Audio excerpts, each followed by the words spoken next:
السلام عليكم. ضيفي النعناع الأخضر للمية المغلية وهتتفاجئي بالنتيجة، بجد الطريقة والنتيجة هتبهركم جدا. وخلاص مش هنشتريه تاني من المتاجر وهنعمله في البيت أوفر وأضمن. هنعمل النهاردة مع بعض شربات النعناع المركز أو سيرب النعناع التقيل. هنعمله بقى كده. كل اللي هنحتاجه في الوصفة حزمة كبيرة من النعناع، وهنحتاج كمان كوبايتين من السكر، كوبايتين من المية، ليمونة، وهحتاج كمان اللون الأخضر ومعلقة من الجلوكوز. أول حاجة كده هعملها إن أنا هقطف النعناع كده، هاخد الورق بس زي ما بنقطف الملوخية بالظبط، بعد ما بغسله طبعا كويس وبصفيه. تاني حاجة هنا بجيب بقى كده حاجة وبحط فيها كوبايتين من المية، واخلي المية دي تغلي على البوتاجاز زي ما انتوا شايفين كده. أول حاجة هنا طبعا اللون المركز زي ما انتوا شايفين كده، في منه جل وفي منه سائل وفي منه بودر. انا صراحة بحب اجيب منه الجل او السائل اللي هو ده. اهم حاجة هنا بنشيل البذور من الليمون علشان ما يعملناش مرارة. اول ما المية ما بتفور بنزل عليها على طول بالنعناع وبعصر عليها ليمونة وبسيبها كده بقشريتها عليها. يسيبه بقى يفور كده على نار متوسطة لمدة 3 دقايق. بعد كده بشيل النعناع بمصفى كده واشيل كل الشوائب اللي موجودة في النعناع، وعايزة بقى مية النعناع دي تبقى صافية تماما. طبعا هصفيه دلوقتي، والحاجات الصغننة دي برضو هعديها على مصفى اضيق من دي علشان اضمن ان السيرب بتاعي او شربات النعناع بتاعي يبقى صافي تماما. فما تقلقوش لو لقيتوا حاجة زي كده.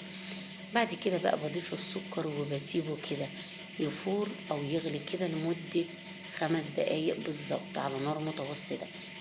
طول ما هو بيغلي بشيل كده الريم اللي بيبقى فوق الوش كده، زي ما بنتعامل مع الشوربة بالظبط. بشيل الريم ده علشان بيبقى فيه شوائب، وكمان ما بيفضلش موجود معايا في السيرب، ويبقى السيرب بتاعي شفاف. بعد كده بضيف له معلقة اللون واقلبه كده، وبعدين بهدي النار خالص لحد ما الفوران ده يهدى خالص، وبضيف معلقة الجلوكوز او عسل الجلوكوز وبنضيفه كده وهدي النار خالص واقلبه كده لحد ما تدوب معايا. وكده السيرب بتاعي بقى تمام جدا. هعديه بقى من على مصفى كده ضيقة، اضيق طبعا من اللي عدناها من الاول، علشان اضمن ان ما يكونش فيه اي شوائب خالص.